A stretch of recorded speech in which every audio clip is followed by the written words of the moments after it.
హైదరాబాద్లో నకిలీ ఆహార ఉత్పత్తులు చేస్తున్న యూనిట్లపై ఎస్ఓటీ పోలీసులు రైడ్స్ నిర్వహించారు. తనిఖీలో పెద్ద ఎత్తున కాలం చెల్లిన అల్లం వెల్లుల్లి పేస్ట్, నెయ్యి, పన్నీర్, ఇతర రకాల ఆహార ఉత్పత్తులను భారీగా స్వాధీనం చేసుకున్నారు.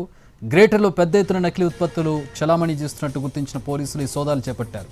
ఇందులో హాని కలిగించే సింథటిక్ ఆహార రంగులున్నట్లు పోలీసులు గుర్తించారు. ఇమ్యూనిటీ బూస్టింగ్ పౌడర్, టాబ్లెట్ల తయారీ యూనిట్లో కూడా సోదాలు చేశారు. రాచకొండలో మొత్తం 46 కేసులు నమోదు చేశారు.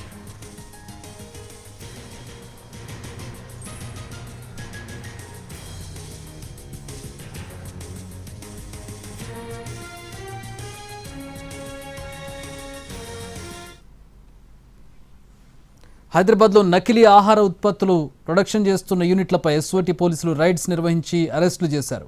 తనిఖీల్లో పెద్ద ఎత్తున కాలం చెల్లిన అల్లం వెల్లుల్లి పేస్ట్, నెయ్యి, పన్నీర్, ఇతర రకాల ఆహార ఉత్పత్తులను భారీగా స్వాధీనం చేసుకున్నారు. గ్రేటర్లో పెద్ద ఎత్తున ఈ నకిలీ ఉత్పత్తులను చలామణి చేస్తున్నట్టుగా గుర్తించారు పోలీసులు. ఇందులో హాని కలిగించే సింథటిక్ ఆహార రంగులున్నట్లుగా పోలీసులు గుర్తించారు. ఇక ఇమ్యూనిటీ బూస్టింగ్ పౌడర్, టాబ్లెట్ల తయారీ యూనిట్లో కూడా సోదాలు చేశారు. మొత్తం 46 కేసులు రాచకొండ పరిధిలో నమోదు చేశారు.